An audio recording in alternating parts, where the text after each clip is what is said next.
Las noticias en Semana Un Clic porque se radicaliza la posición del presidente Gustavo Petro contra Israel. Ordenó la expulsión de la delegación diplomática de ese país en Colombia. También les contamos sobre la crisis que hay en la Casa de Nariño tras los duros enfrentamientos que existen entre los ministros Armando Benedetti y Eduardo Montealegre. Se han conocido ya varios chats. Y aquí los detalles sobre por qué fracasó una audiencia de imputación de cargos en contra de Nicolás Petro, el hijo del presidente Gustavo Petro. Estas y otras noticias a un clic.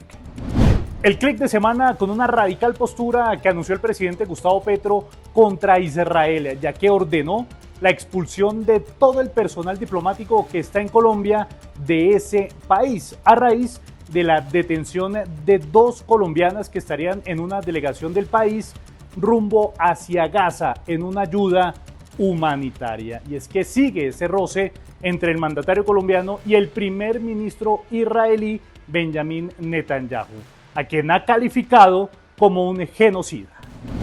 El clic de semana con el fuego amigo que se sigue viviendo al interior de la Casa de Nariño entre el ministro del Interior Armando Benedetti y el ministro de Justicia Eduardo Montealegre. Pues este último le reclamó a Benedetti por unas declaraciones que entregó a Semana en una entrevista en las que dijo que todos los miembros del gabinete serían unos vagos. Una declaración que por supuesto cayó mal en la Casa de Nariño y que ha generado algunos disgustos entre los miembros del gabinete. Pues esto también se sabe que podría afectar las reformas en el Congreso, especialmente la paz total que está siendo impulsada por Montealegre, e incluso se habla de la posibilidad de que alguno de los dos salga del gabinete en medio de estas peleas. Y el clic judicial en semana con la fracasada audiencia de imputación de cargos, la segunda que tendría Nicolás Petro, el hijo del presidente de la República, ahora por hechos de corrupción.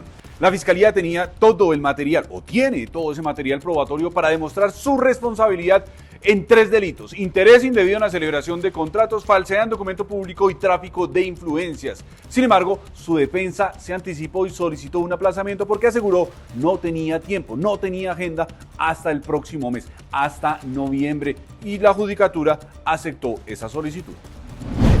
Y el clic de semana con la condena a Óscar Petecua, el hombre que en marzo del 2021 le escribió varios mensajes en redes sociales al entonces senador Gustavo Petro. Para el juez en el fallo de primera instancia, se consideró que esos mensajes resultan altamente amenazantes y afectan la integridad personal del actual presidente de la República. En la emisión del sentido del fallo, se tuvo en cuenta la declaración del presidente Gustavo Petro, quien fue catalogado como víctima en este caso.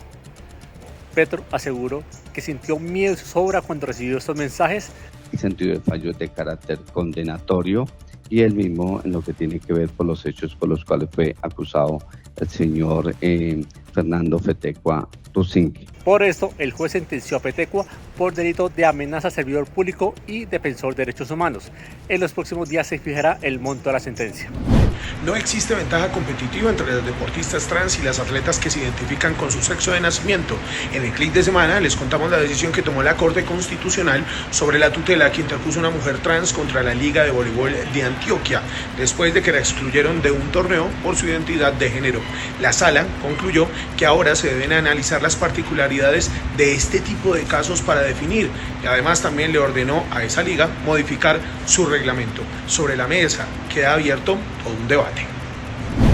El clic de semana con la carta que le enviaron al presidente Gustavo Petro, Cambio Radical y Centro Democrático, en la que le piden que deje las difamaciones que ha hecho contra quienes integran la oposición política e incluso le hacen responsable de lo que pueda ocurrirle a cualquier integrante de estos partidos.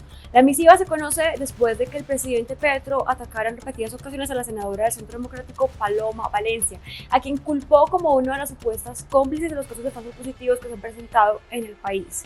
Durante esta jornada, el presidente Petro respondió a esta misiva preguntando si alguno de estos partidos ha publicado algún documento en el que cuestione los falsos positivos que afectaron al país durante el conflicto armado. Y en semana.com encuentren detalles de la rumba de un narco guerrillero en Nariño, donde hubo caballos, disparos y licor. Y no se les olvide seguirnos a través de nuestras redes sociales.